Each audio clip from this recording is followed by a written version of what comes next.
Bom dia e obrigada por aguardarem. Sejam bem-vindos à teleconferência da Valid para a discussão dos resultados referentes ao terceiro trimestre de 2019. Estão presentes hoje conosco o Sr. Carlos Afonso da Albuquerque, diretor-presidente, e a Sra. Rita Carvalho, diretora financeira e de Relações com Investidores. Informamos que esse evento está sendo gravado e que todos os participantes estarão apenas ouvindo a teleconferência durante a apresentação da companhia e, em seguida, iniciaremos a sessão de perguntas e respostas, quando mais instruções serão fornecidas. Caso algum dos senhores necessite de alguma assistência durante a conferência, queiram, por favor, solicitar a ajuda de um operador, digitando *0. Esse evento também está sendo transmitido simultaneamente pela internet, via webcast, podendo ser acessado no endereço www.valet.com.br. A seleção dos slides será controlada pelos senhores. O replay deste evento estará disponível logo após seu encerramento. Antes de prosseguir, gostaríamos de esclarecer que eventuais declarações que possam ser feitas durante essa teleconferência, relativas às perspectivas de negócios da Valid, projeções e metas operacionais e financeiras, constituem-se em crenças e premissas da diretoria da companhia, bem como em informações atualmente disponíveis. Considerações futuras não são garantias de desempenho. Elas envolvem riscos, incertezas e premissas, pois se referem a eventos futuros e, portanto, dependem de circunstâncias que podem ou não ocorrer. Investidores devem compreender que condições econômicas gerais, condições da indústria e outros fatores operacionais podem afetar o desempenho futuro da Valid e podem conduzir a resultados que diferem materialmente daqueles expressos em tais considerações futuras. Gostaria agora de passar a palavra ao Sr. Carlos Afonso, diretor-presidente. Sr. Afonso, pode prosseguir. Obrigado, bom dia a todos. Bem, hoje eu gostaria de começar essa nossa teleconferência de resultados falando com vocês que, mesmo após um primeiro semestre extremamente desafiador, nós estamos apresentando nesse terceiro trimestre o maior EBITDA da história da companhia. Atingimos o valor de 97 milhões de reais e uma margem consolidada de aproximadamente 17%, que é 2,5 pontos percentuais acima da margem apresentada nos primeiros 6 meses de 2019.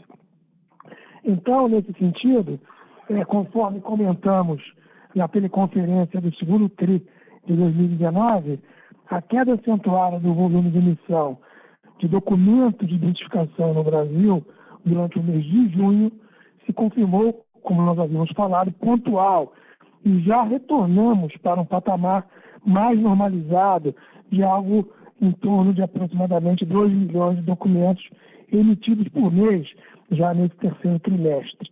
Assim, nós conseguimos voltar a uma margem de aproximadamente 32%, que é totalmente em linha com o que nós esperamos para a divisão. Já na divisão de meios de pagamento, o resultado é um claro reflexo da diminuição de custos e aumento de volumes no Brasil, na comparação com o mesmo período do ano passado.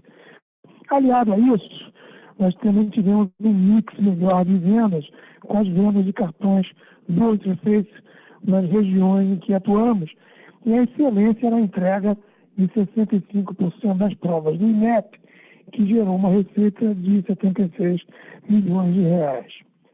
Na divisão de mobile, que, lembrando, apresentou nos primeiros 6 meses do ano uma melhor distribuição do mix de vendas, nós, nesse terceiro trimestre, apresentamos um resultado com um mix de vendas mais concentrado na Ásia, atingindo uma margem EBITDA de aproximadamente 14%. Aqui, sem dúvida, vale reforçar que essa dinâmica de vendas dentro do ano já era esperada, e no acumulado do ano apresentamos até agora margem de quase 17%, que é completamente em linha com a margem esperada para a divisão. Dessa forma, nós estamos bastante satisfeitos com a performance do nosso business tradicional ao longo do terceiro trimestre, mas o desafio com certeza ainda não acabou. Nós estamos trabalhando intensamente para também entregar um resultado muito bom no quarto trimestre de 2019. Bem, além do trabalho em manter a estabilidade e eficiência dos nossos business tradicionais, sabemos que o mundo também está acelerando em direção a uma digitalização, onde a identificação de objetos e pessoas será totalmente digital. E conforme havíamos falado com vocês na teleconferência do trimestre passado, nós desenvolvemos ao longo dos últimos anos plataformas para crescer cada vez mais no mercado de soluções digitais. Entre elas, eu queria poder destacar a plataforma de Subscription Management, de rastreabilidade, gestão inteligente de cidades, identificação biométrica, agribusiness e educação. Hoje, para vocês terem ideia, os serviços digitais que temos já acontecendo no nosso portfólio já representam 10% do faturamento consolidado da companhia. Com isso, temos grandes oportunidades de alavancarmos essas novas iniciativas que serão, reafirmo isso, cada vez mais representativas dentro da Vales. O nosso foco é muito claro. Temos um business tradicional no qual vamos continuar buscando eficiência e aumento de vendas. E um trabalho grande e desafiador dentro das nossas iniciativas de crescimento. Todos esses estão focados no nosso core, que é a identificação de pessoas, objetos e transações. E mais uma vez eu queria agradecer o apoio de vocês e passo a palavra aqui para a Rita. Obrigada, Afonso. Bom dia, pessoal. Obrigada por participarem da nossa teleconferência de resultados. Nesse trimestre, nós tivemos um lucro líquido de 31,7 milhões de reais versus 23,8 milhões de reais obtidos no mesmo período do ano passado. Com isso, nós chegamos a 51,7 milhões de reais no acumulado de 2019. Em relação à geração de caixa, nesse terceiro trimestre, tivemos uma geração de caixa de 86 milhões de reais versus 39 milhões de reais no terceiro TRI de 2018. Com isso, nós totalizamos uma geração de caixa de 155 milhões de reais nos 9 primeiros meses deste ano, que representa um aumento de 6,2% em relação aos 146 milhões gerados no mesmo período de 2018. Isso mostra uma recuperação em relação ao primeiro semestre desse ano, onde nós havíamos apresentado uma geração de caixa menor em 38 milhões de reais em relação ao primeiro semestre de 2018. Isso foi em função do aumento de capital de giro para fazer frente tanto aos projetos de provas quanto ao aumento de estoques para a fabricação dos cartões Dual Interface, cujos resultados começaram a ser apresentados nesse terceiro trimestre. Com relação ao nosso CAPEX, em 9 meses nós gastamos 85,2 milhões de reais versus 48,6 milhões de reais do mesmo período de 2018, o que está absolutamente em linha com as nossas expectativas para 2019, que é de gastar aproximadamente 120 milhões de reais. Em 2019, nós pagamos aproximadamente 37,4 milhões de reais em juros sobre capital próprio. Nós também pagamos 287,2 milhões de reais em amortização de dívidas mais juros e nós captamos 275 milhões de reais para refinanciar a dívida da companhia fora do Brasil. Nesse segundo semestre, nós ainda, nesse quarto trimestre, na verdade, nós ainda temos 11 milhões de dólares para amortizar em dívidas no exterior, mais juros, e nós não vamos fazer nenhuma captação adicional. Nós finalizamos o caixa no terceiro trimestre com 342,4 milhões de reais e a dívida bruta da companhia fechou em 910,4 milhões de reais.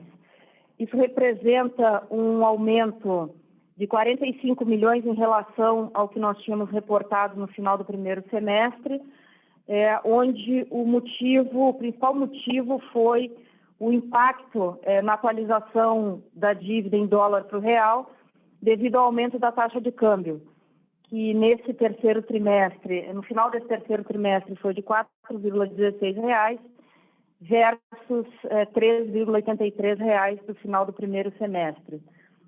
Com isso, o nosso endividamento líquido permaneceu no mesmo patamar do segundo trimestre, mas com geração de caixa nesse quarto trimestre e o dólar voltando aí um pouco mais para a casa de R$ 4, a gente espera uma redução desse endividamento. Muito obrigada mais uma vez e agora nós estamos abertos para as perguntas. Iniciaremos agora a sessão de perguntas e respostas. Caso você tenha alguma pergunta, por favor, digite asterisco 1. Se a sua pergunta for respondida, você pode sair da fila digitando asterisco 2. As perguntas serão atendidas na ordem que forem recebidas. A nossa primeira pergunta vem de Guilherme Aguiara, Bradesco BBI. Bom dia, pessoal. Tudo bem? Obrigado por pegar minha pergunta. A minha primeira, em relação ao segmento de identificação, a gente notou aí que vocês realmente mostraram uma recuperação boa em relação ao segundo TRI. Eu acho que confirma bem o quão unusual foi o volume lá, mas a gente ainda vê uma pressão no ano contra ano e alguma pressão em margem também. E com isso que a gente queria entender como que vocês estão vendo a perspectiva de tanto de volume, crescimento, quanto margem, fechando esse 2019 aí no quarto TRI e para o ano que vem. Ok, então, bom dia, Guilherme Afonso falando. Realmente, no segundo trimestre, especificamente em junho, nós tivemos aquela retração de volume. Eu acho que por muita desinformação também, né? Nós conseguimos voltar com os volumes normais nesse terceiro TRI, estamos vendo isso também, de alguma forma, já no quarto TRI, e ao mesmo tempo olhando para custo de novo, né? Vendo como que pode ser feito de melhoria. Então, o que eu diria para você com relação à margem, é que a margem deve se manter nesse nível no terceiro TRI. É claro que a gente já tem bastante esforço para fazer, isso sempre vai ser no sentido das despesas e custos, mas dado que o volume deve se manter também nesse quarto trimestre, estamos bastante confiantes com relação a isso.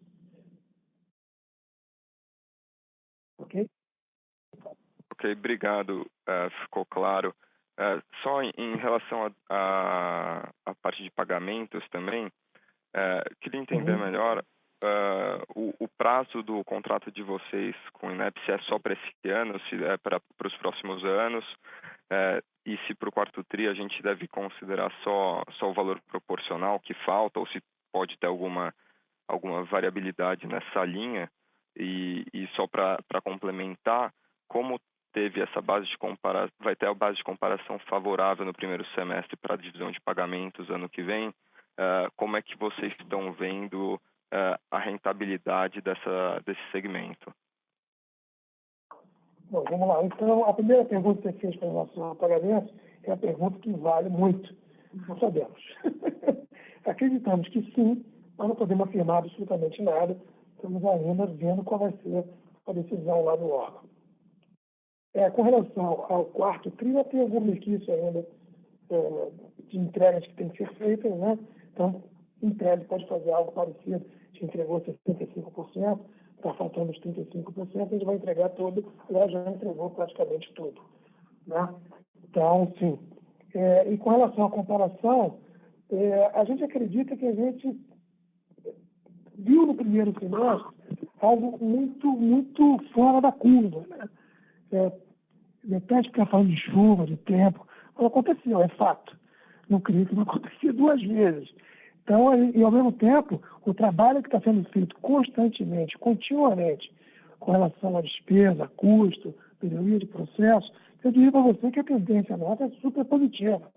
Claro que primeiro semestre, sempre primeiro trimestre especificamente, é muito difícil, né? Os Estados Unidos é praticamente parado, tal, mas, claro, a base de comparação será boa. Mas, independente da base de comparação, você vai ver uma recuperação das vendas, porque acreditamos que efeitos tão exógenos assim não devem voltar a acontecer, e, ao mesmo tempo, vai encontrar de novo, mais uma vez, a estrutura melhorada. Então, estamos bastante confiantes. Não sei se eu te respondi, Guilherme. Não, perfeito. Ajuda bastante. Obrigado. Com licença, a nossa próxima pergunta vem de Pedro Zaniolo, da Condor Insider. Bom dia, obrigado por pegar a pergunta. Então, eu queria saber um pouco sobre os novos projetos que vocês estão apresentando bastante assim, nos últimos tempos, né? A gente está vendo, vocês estão tentando diversificar bastante.